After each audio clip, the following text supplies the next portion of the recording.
Hi everyone, welcome to the Highlights from Ukraine podcast, your daily audio summary of the latest news reported in the Ukrainian media. My name is Artem and here is the news. For 510 days, Ukraine stands strong against the Russian invasion. US State Department spokesman Matthew Miller said that after refusing to participate in the Black Sea Grain Initiative, Russia continues to export food and receives record profits from it, reports Ukrinform. He informed that several hours after leaving the deal, Russia launched missiles and strike drones at Ukraine's grain hub, the port of Odessa. Miller emphasized that since the beginning of the full-scale aggression, food prices have increased by 22%, and in the last day they have jumped even more. He also noted that despite the Kremlin's lies, the UN, together with the EU, the UK, and the US, made efforts so that Russia could export its food. He reminded that the G7 countries did not impose any sanctions on Russian export of products and fertilizers. Head of the United States Agency for International Development, Samantha Power, announced that Ukraine will receive an additional $250 million to help farmers suffering from blocked grain exports following a full-scale Russian invasion, reports European Pravda. According to Reuters sources, the EU seeks to transport more Ukrainian grain by road and rail to compensate for Russia's withdrawal from the grain agreement, reports Ekonomichna Pravda, for example through Romania and Poland. Deputy Defense Minister Hanna Maliar informed that Ukrainian troops managed to gain the initiative on the Kupyansk front in Kharkiv Oblast, eastern Ukraine, where earlier Russian troops tried to advance, reports Deutsche Welle. According to her, the enemy's offensive on the Kupyansk front is currently unsuccessful. The fighting continues, but the initiative is on Ukraine's side. She added that on the southern flank around Bakhmut, Ukrainian forces advanced. Fighting continued on the northern flank as well, where the enemy is trying to regain lost positions.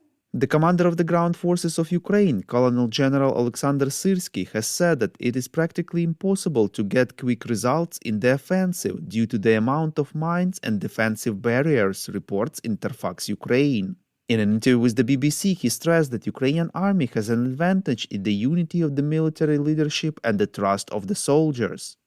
Later, General Mark Milley, the U.S. chairman of the Joint Chiefs, expressed confidence that the counteroffensive of the armed forces of Ukraine is far from failure, noting that the real situation is different from what is laid out on paper, reports Voice of America. According to him, the counteroffensive may go slower than analysts assumed when they considered possible scenarios, indicating that the reality is different from theory. He added that the armed forces of Ukraine are in the position to use additional combat capabilities.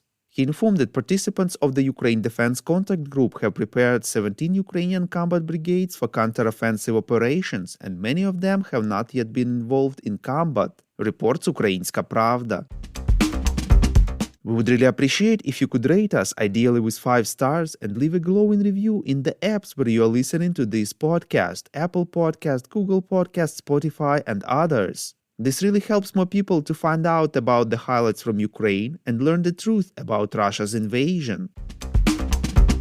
The US plans to announce a new package of military aid to Ukraine in the amount of $1.3 billion, reports Hromadske.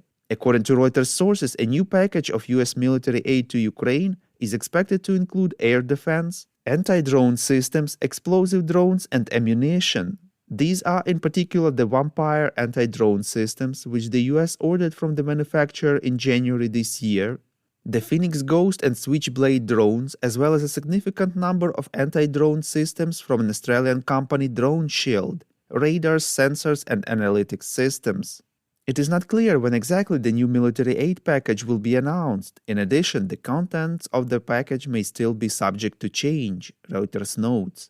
Belgium, the Netherlands, and Luxembourg announced their plans to transfer M113 armored personnel carriers to Ukraine in the near future, reports Suspilne. Armored personnel carriers will reportedly be purchased from industry and repaired. Along with the equipment, Ukraine will also receive the necessary spare parts. The number of armored personnel carriers and the terms of their transfer to Ukraine are traditionally not disclosed, but it is indicated that this will happen within the next few months. Politico informs that the European Union is preparing a proposal to create a special fund to support the Ukrainian army for the next 4 years in the amount of up to 20 billion euros, reports European Pravda. The future fund is expected to compensate member states for the costs of purchasing and transferring ammunition, missiles, and tanks to Ukraine, as well as finance the training of Ukrainian military personnel.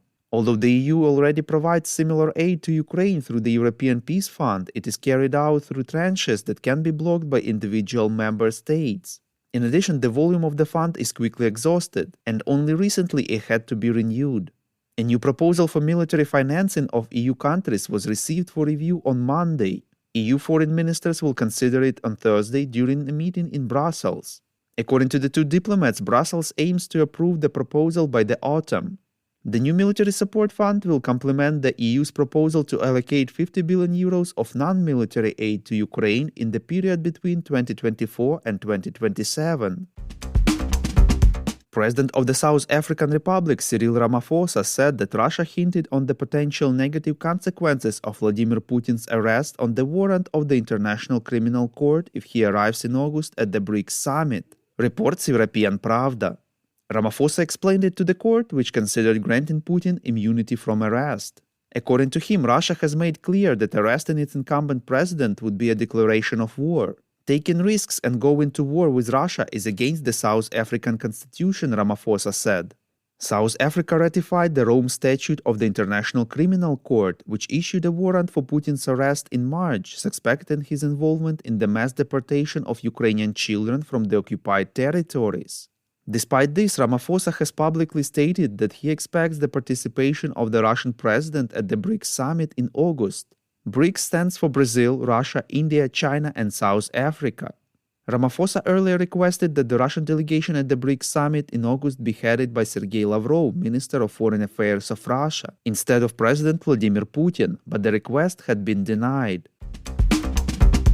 Thank you for listening to the Highlights from Ukraine podcast. We are a commercial initiative of just two people, and we need your help to grow.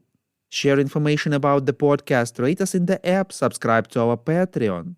With your support, we are getting better. We call on you to demand from governments of your countries to impose the toughest sanctions possible on Russia and its citizens to stop their invasion of Ukraine.